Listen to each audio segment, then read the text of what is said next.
And I got to tell you, as far as the forecast goes, please make it better. My throat can't take it anymore. I sound hideous. we have a little back and forth still to go, so you're going to need to stock up on the lozenges for sure.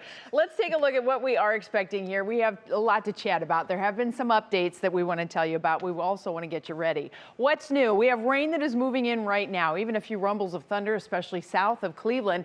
And what's changed? Well, earlier this evening, we were talking about severe weather tomorrow, and we still are looking at severe weather tomorrow, but that high-end threat looks like it came down just a little bit, which is great news. So we're going to go through that. Here's the rain that's moving through right now, and you can see where we have these darker reds. That's the heavy downpours, and probably going to get your attention. You'll hear it on the roof, and you may even have a few rumbles of thunder occasionally, especially our friends down in Tuscarawas and Carroll counties at this point. But for the most part, we're not anticipating severe weather tonight. The problem here is that we are adding water to the area right now, and that will be followed by more waves of rain for tomorrow morning. So with heavy rain in the morning commute forecast, that could be a big problem. We also have storms likely in the evening, some of which could be severe. Temperatures, though, should get a good boost into the 60s. All right, let's get your weather ready for tomorrow. If we could get the QR code down for just a moment, we're going to talk about the timing first. We have heavy rain in the morning. We've already laid that out for you, but then the afternoon and evening severe weather threat comes in. Wind, hail, tornadoes, all possible tomorrow. Flooding rain, though, I still think is going to be our primary problem. So how can you become weather ready? Well, stay weather aware through the day tomorrow. You know how to do that already, but make sure you have ways to get warning. So as we put the QR code back on the screen, there you go. Don't forget you can aim your phone at that with the camera tool on your phone. Click on that little box. That'll take you to a web page that'll tell you how to download the 3 News weather, or the 3 News app, and we have a great weather page in there. You'll be able to track along with us, and if we have to do any streaming tomorrow, you can also pick up the stream there. There's the overnight rain, and you can kind of see this next slug of moisture that moves in for tomorrow morning. So heavy batch of rain tomorrow morning. That will back off, and then we have a whole nother round of rain that begins to pop in the afternoon and evening. This is 3 o'clock in the afternoon. Notice all the stormy weather down here to the south. This is where we start to get into what has changed.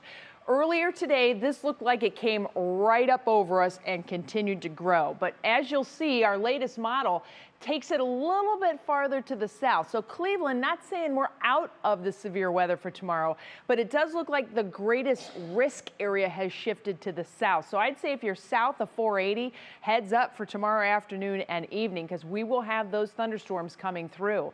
Once we get to about 10 p.m. or so, this should really simmer down, and we'll actually start the day on Wednesday with mostly cloudy skies before scattered showers start to rotate in and colder air too, and that may even lead to a rain-snow mix that will be with us late Wednesday into Thursday and into Friday too. But for tomorrow, it's all about that severe weather threat. Now, all of this is based on this morning's forecast models, and that brings the bullseye right into the state of Ohio with that 4 out of 5, especially in our southern counties. 3 out of 5 for these counties here in orange. That would include areas like Sandusky and Norwalk, Lorain, Parma, into Valley City in Medina County, Akron, and then over into Kent and Ravenna too. So it's kind of this second tier. And then the lower end threat remains with the possibility of some severe weather closer to the lakeshore and farther to the east.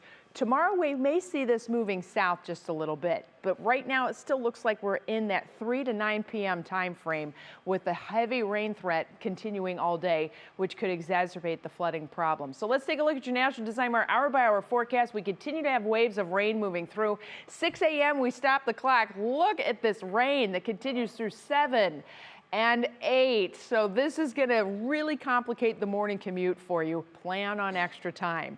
Noon, all of that begins to move out. The atmosphere recovers, and this is the question mark as to what happens tomorrow with the storms. Can we recover? Temperatures could get into the 70s farther south. That adds some juice to the problem here.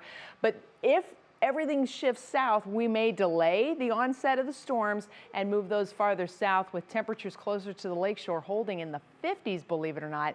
And then those waves of rain continue as we head through the evening, and then we start to see things going downhill in the terms of temperatures for our Wednesday. We're still looking at a lot of rain. 1+ inches of rain across the area. Would not be surprised if we have a few areas that get more than that. Here's a look at your Union Home Mortgage forecast. We want you to stay weather ready tomorrow, and then we get into the 40s with rain and snow in the area Wednesday, Thursday, Friday. That starts to change Saturday. We get a nice warming trend in here. Right now we are looking at increasing clouds for the eclipse. Hopefully they're thin clouds, and temperatures holding in the 60s for much of next week.